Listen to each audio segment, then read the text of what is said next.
The following program is a West Tennessee PBS special presentation made possible through the generous financial support of viewers like you.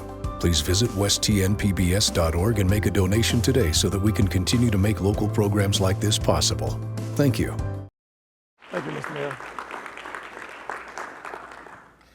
Thank you, Mr. Mayor, a proud graduate of Lane College, a historically black institution in your fair city.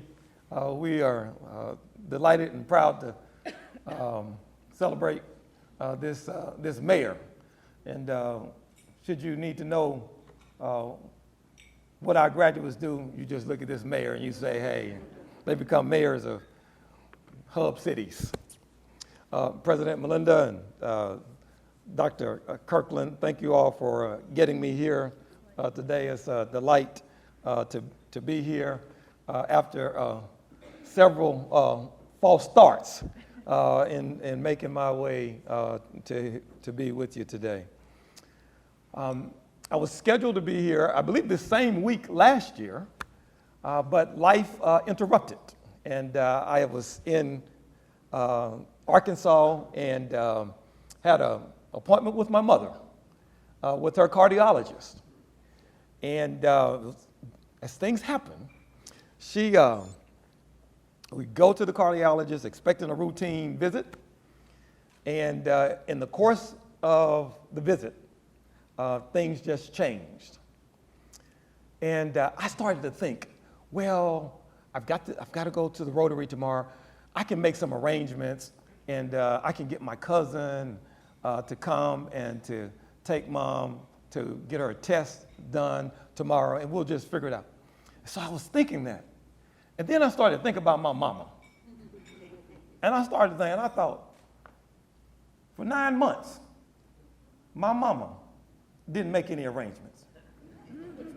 For 18 years, my mama didn't make any arrangements.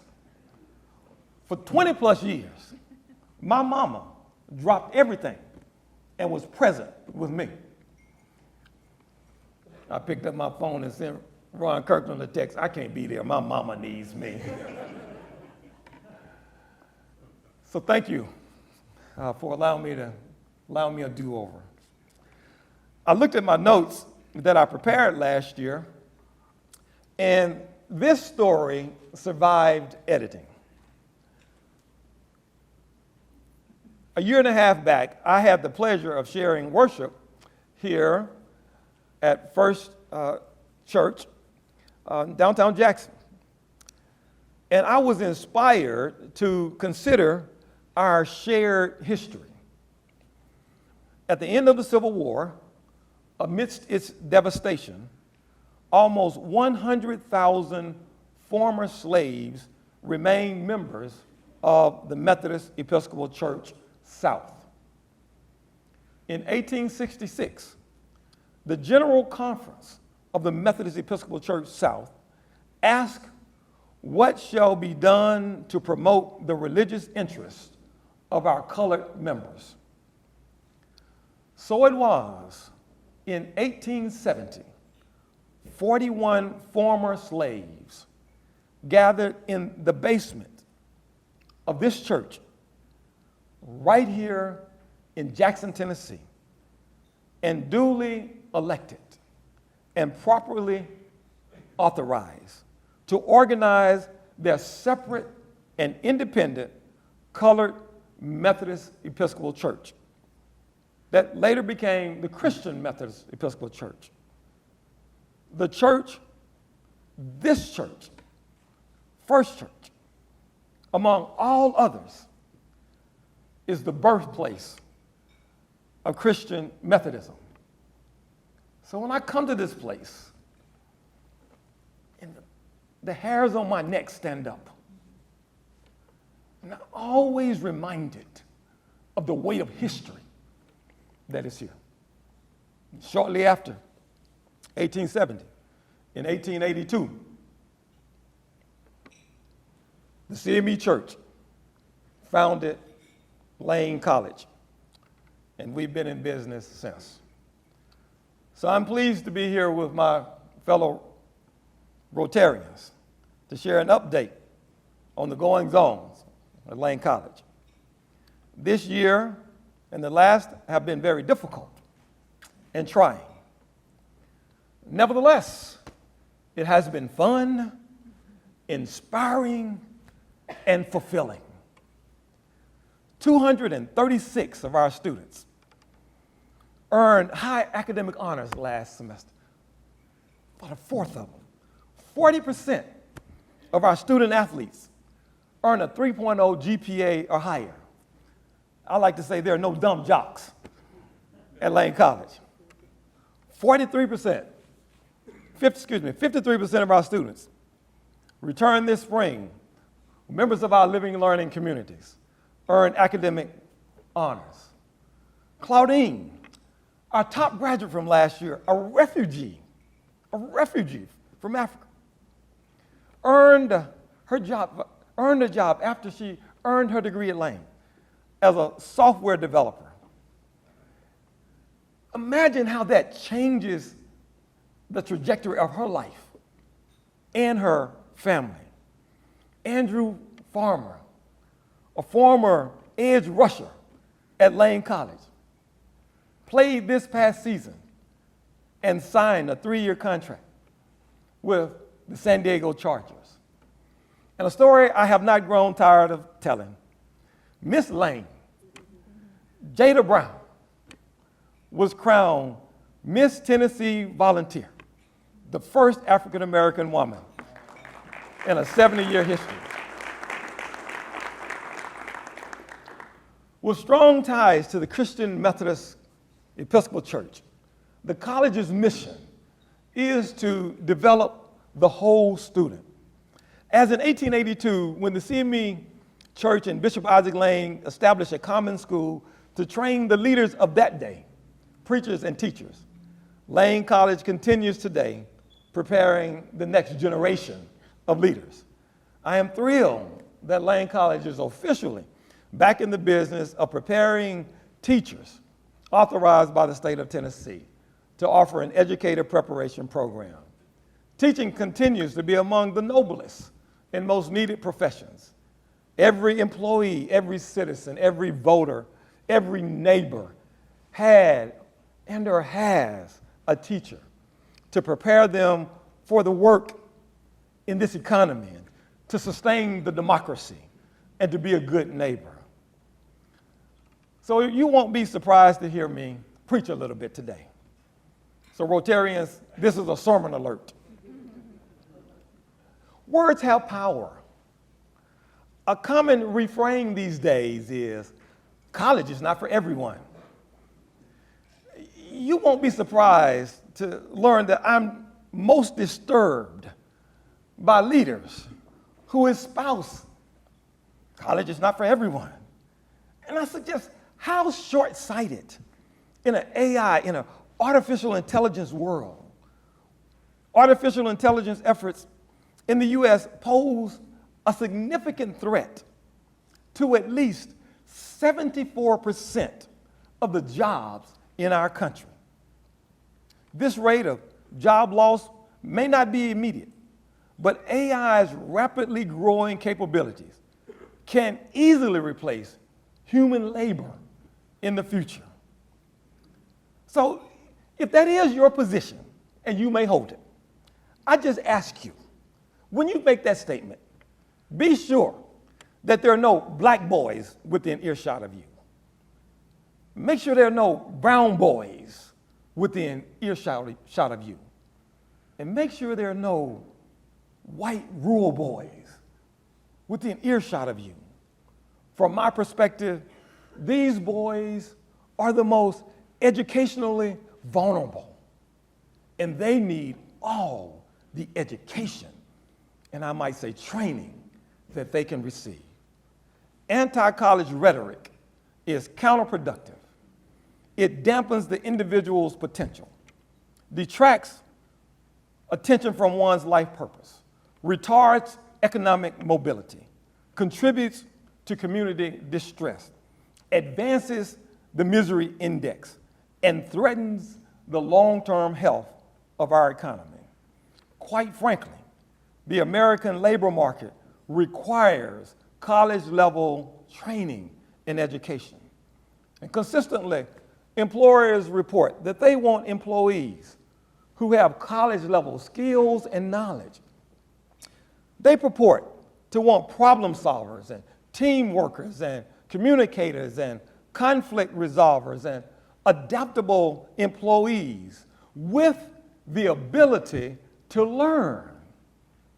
And no doubt, the world is changing rapidly due to the interconnected technology, lessons learned during the pandemic, market forces, artificial intelligence, and human restlessness.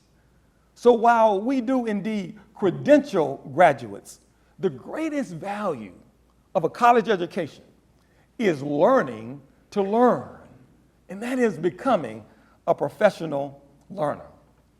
So no worries, Jackson Madison County, you have Lane College here to assist you in this great endeavor. Academic excellence through student-centered teaching and teaching-related research and service are among our highest priorities at Lane College. Most college students at most colleges in the United States of America arrive with underdeveloped scholar skills, habits, and knowledge. Lane's faculty meet students where they are and move them along in their developmental and educational journey. Lane faculty and staff have developed a number of partnerships to assist. Students across disciplines are engaged in real-world problem solving on campus and in the community. A group of students recently worked with the Starbucks Foundation to develop web solutions for small businesses. Another group of students worked with FedEx to develop sustainable use and operation of a fleet of electric vehicles. In my conversations with these students, it's not long before my head is absolutely spinning from the initialisms that these students are pushing out, EVs and HEVs and PHEVs and ICEs and TCOs and other EV industry language. They've even secured an electric service truck and a charger for the college to test out. Other partnerships have developed. We continue to be most excited with the recent partnership with 6K, who awarded one of our scholars the 6K scholarship to learn and earn in their innovative battery company. I think about 6K and I think it's edgy, it's cutting edge, it's bohemian, kind of like our students. I mean, they'll bring it to you. They'll get in your face. They'll push the boundaries. Last April, we hosted the grand opening of our CVS WITSE, a Workforce Innovation and Talent Center. In partnership and close collaboration with CVS Health, the college has committed and commenced to training pharmacy technicians. This site serves as our first dual enrollment program for students at JCM. We're excited about that. The college is excited to continue a partnership with Alpha Kappa, our graduate chapter, Alpha Kappa Alpha sorority, and the American Red Cross to make our community more resilient by addressing hunger. Lane College has a little small garden on a two-acre plot. We developed it more or less during the pandemic, or I started using it during the pandemic because we couldn't send students off campus to do community service. So we said, well, you can just go down to the garden and do some community service. These urban students who like to get their hair did and nails did, you can get your hands in the dirt and you can pick and tend and pick some vegetables and make some donations to Community Cafe. Well, the American Red Cross was seeing us do this work and said, perhaps we can partner to end this food desert in East Jackson. Who knows what's going to happen in the next weeks and months, but we're excited about the possibility. For the second year in a row, we've sponsored a Lane College documentary film festival. It's the 2023 Lane Doc Fest, a documentary film festival that was been coordinated by Professor Reeves in our history department. LaneDocFest.org is a place where you might learn a little bit more about it. But in our second year of operation, we had 741 submissions from over 81 countries around the world. Christopher Lee, this internationally acclaimed producer and director, is our leader in this space. And our connection with Christopher Lee started with the SS Lane Victory. You all already know that the SS Lane Victory is the only surviving American Victory cargo ship that served World War II, Korean War, and the Vietnam War. And in 1950, the Lane Victory evacuated 7,010 Koreans from North Korea. When the ship, so 7,010 folks got on the ship. When they got off the ship, when they offloaded, there were 7,011. One more than loaded because a mother gave birth on her way to safety. The Lane Doc Fest invites submissions in environment and black history and humanity and equality and social justice and the student film category. We hosted the gala in October. And to my surprise, every single winner from around the world made an appearance, in person or virtually. It was a joy. It was a joy for me to sit there and hear the various accents from around the world salute Lane College in their acceptance speeches. And again, this year, we had multiple directors take time out from the wartime life in the Ukraine, to participate in the competition. And as winners, to say thank you to Lane College. The college believes that intellectual and social and spiritual growth are essential. And more than ever, we must focus on the intellectual, social, and spiritual growth of our students. Students arrive needing all that we offer. During the pandemic, across academia and secondary schools, in general, academic skills atrophied, social skills deteriorated, and in a recent survey class, 57% of students expressed no religious affiliation. The combination of a lack of skills, a loss of civility, and lost souls is concerning, really at a minimum, for our society, and in general, for higher education in particular. Lane College is a microcosm of society, and we've got to double down on the basics to achieve our CME church-affiliated higher education institution's mission to develop the whole student, intellectually, socially, and spiritually. While there are those who believe chapel is outdated and Christian education is a thing of the past, I don't think they're watching the same news that I watch, or that they hear the heartbreaking accounts that I hear from students who want a new life different from their past. Students arrive to earn their degrees and credentials for sure, but I pray they leave with an education having learned these three things: that they know the Lord, that they know their lesson, as the old folks say, and that they know their life purpose. I have a sense that if you know the Lord, you know your lesson, and you know your life purpose, there is no ism, no racism, no sexism, no genderism, no ableism. There is no ism. There is no demon in hell that can stop you from living out your God-designed mission in life. And I'm reminded of the hymn, "Oh, for faith that will not shrink, though pressed by every foe, that will not tremble on the brink of any earthly woe." Facing a demographic cliff, inflation, the forces of ignorance, we have a faith that will not shrink.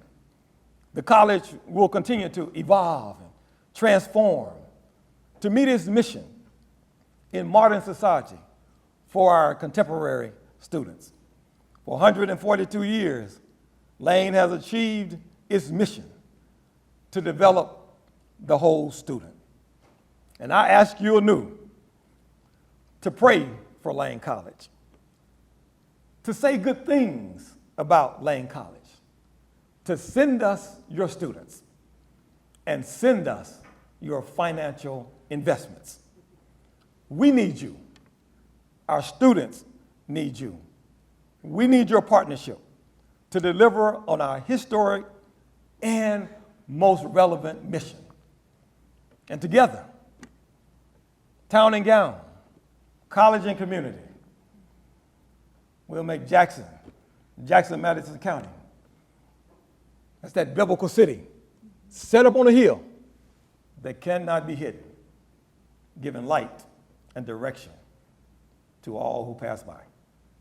God bless you, and God keep you is my prayer.